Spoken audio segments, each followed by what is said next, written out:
Hyderabad IT కార్యాలయంలో టాలీవుడ్ నిర్మాత దిల్ రాజు విచారణ ముగిసింది.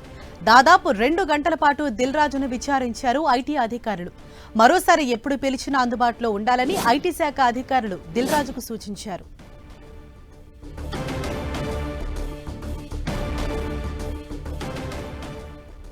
మరింత సమాచారంతో మా ప్రతినిధి సునీల్ మనకు అందుబాటులో ఉన్నారు. సునీల్, అంటే 2 గంటల పాటు కూడా దిల్ రాజును విచారించినట్లు తెలుస్తోంది. ముఖ్యంగా ఎటువంటి ప్రశ్నలు సంధించారు, ఎలాంటి ఇన్ఫర్మేషన్ ను అధికారులు రాబట్టే ప్రయత్నం చేశారు?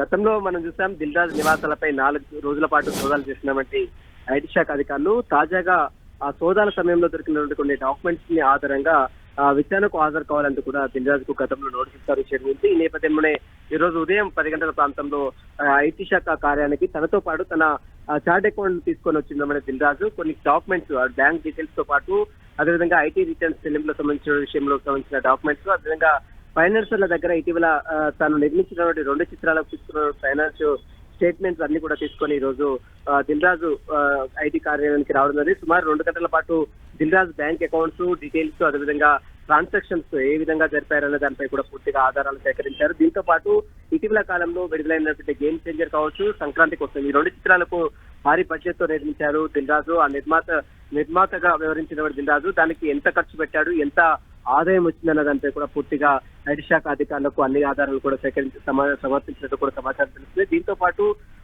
బ్యాలెన్స్ షీట్స్ మెయింటెనెన్స్ విషయంలో కూడా దాదాపు 2021 నుంచి కూడా సక్రమంగా మెయింటైన్ చేయడం లేదంటూ కూడా దిల్ రాజుపై ఆరోపణలు ఏర్పడ్డాయి. ఈ నేపథ్యంలోనే అతనికి సంబంధించినటువంటి ఆస్తులు, అదేవిధంగా వచ్చినటువంటి ఆదాయము, ఖర్చు పెట్టినటువంటి అన్ని విషయాలపై కూడా ఐటీ శాఖ అధికారులు పూర్తిగా కోపి లాగారు.